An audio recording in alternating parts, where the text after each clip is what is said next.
Hello বন্ধুরা, সবাই কেমন আছো? আশা করি সবাই খুব ভালো আছো আর সুস্থ আছো। তো এখন আমি ছাদে চলে এসেছি আর আজকে অনেক দিন বাদে আমার ছাদের গাছগুলোতে ফুল ফুটেছে, তাই আমি তোমাদের সাথে শেয়ার করার জন্য চলে আসলাম।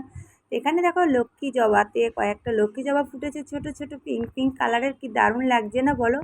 অনেক দিন বাদে ফুল ধরেছে, একটা দুটো করে ধরতো, সেগুলো আর তোমাদের সাথে শেয়ার করা হয়নি। আর এখানে পদ্ম গাছটাতেও একটা পদ্ম ফুটেছে, পদ্মর কালারটাও দারুণ লাগছে, রানী গোলাপি যে কালারটা রয়েছে, রানী পিঙ্ক পিঙ্ক, আর সেটা খুব সুন্দর লাগছে দেখতে। আর এগুলো সিঙ্গেল পাতা যে পদ্ম আছে সেই পদ্ম ফুটেছে।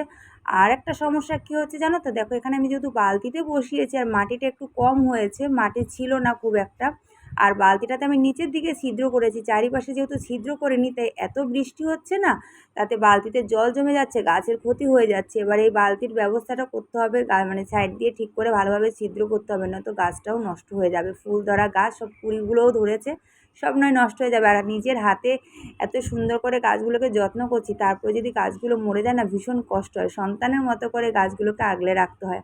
আর এইটা কী জবা তোমরা কমেন্ট করে বলবে, যে দুটো কুড়ি তোমাদেরকে দেখালাম, তোমরা কিন্তু অবশ্যই কমেন্ট করে বলবে। আর এপাশে দেখো একটা জবা গাছ রয়েছে, সেই জবা গাছটাও না কীরকম হয়ে গেছে। তো পদ্ম পাতাতে এখানে দেখো একটা পাতা কীরকম হলুদ হলুদ হয়ে গেছে, এটা আমি ছিঁড়ে ফেলে দিলাম, কারণ কীরকম লাগছে দেখতে। আর গাছগুলোকে তো খুব সুন্দর করে যত্ন করতে হয়, সেটাই চেষ্টা করি, তবুও দেখা যাক কতটা কী হয়। আর এখানে দেখো গাছটা এত সুন্দর ফুল ধরছিল, প্রচুর কুড়ি ধরে, কিন্তু কুড়িগুলো পড়ে যাচ্ছে কেন বুঝতে পারছি না। এর আগেও আমি তোমাদেরকে শেয়ার করেছি যে এই গাছের কুড়িগুলো সব পড়ে যাচ্ছে। গাছে যা যা দেওয়া দরকার সব কিছু দিচ্ছি, তাও কেন জানি না এই গাছটা এরকম হয়ে যাচ্ছে। তো দেখা যাক গাছটাকে বাঁচাতে পারি কিনা। আর আজকের এই ভিডিওটা তোমাদের কেমন লাগলো অবশ্যই কমেন্টস করে জানিও, ভালো লাগলে একটা লাইক আর শেয়ার করে দিও। তাহলে চলো আজকের জন্য টাটা, দেখা হচ্ছে আবার নতুন আরেকটি ভিডিওর সাথে। সবাই খুব ভালো থেকো, সুস্থ থেকো, এভাবে আমার পাশে থেকো, সাপোর্ট করো।